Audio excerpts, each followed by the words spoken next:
बाबूजी, ए बाबूजी, माई माई। अरे कहे इतना चिल्लाता रे? का भाई? हाई देखा, सोहन भैया के पार्सल आइल बा। पार्सल। अरे तो देखत का बाड़े?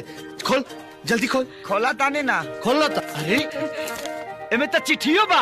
पढ़ ना बेटा, पढ़। का लिखल बा? पूजनीय बाबूजी प्रणाम। माई के चरण छू के प्रणाम। खुश रहा सोहन भैया। ओहो खुश रहा। और ये किशन के प्यार। बाबूजी के मालूम कि हम यहाँ बढ़िया से सेटल हो गइल बानी। पेइंग गेस्ट में कमरा भी मिल गइल बा। बाबूजी तोरा खातिर एगो इम्पोर्टेंट ठीक से पढ़ रहे? कहता नहीं है जी, काहे मारा तारा दिमाग बढ़ के होला जी। इम्पोर्टेड बंडी भेजा तानी।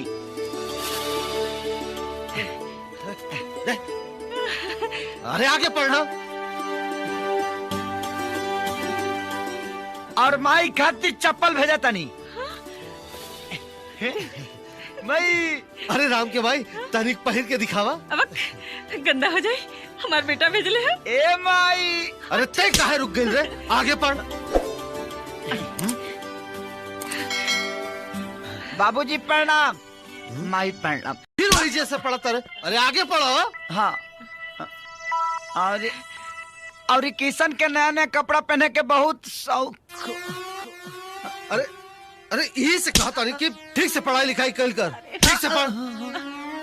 शौक है ना, शौक बा, यही से ओकरा खातिर नया शर्ट और टोपी भेजा तानी। रुक, पहले पढ़, आगे पढ़।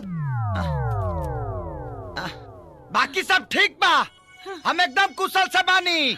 हमार पढ़ाई खत्म हो जाई तो हम तोहरा लगे चलब। अच्छा। तोहरा आज्ञाकारी बेटा सोहान। अरे कहाँ जाता रे? जाता नहीं मेला। अरे मेला बाद में जाइए, पहले ये चिट्ठी दोबारा पढ़।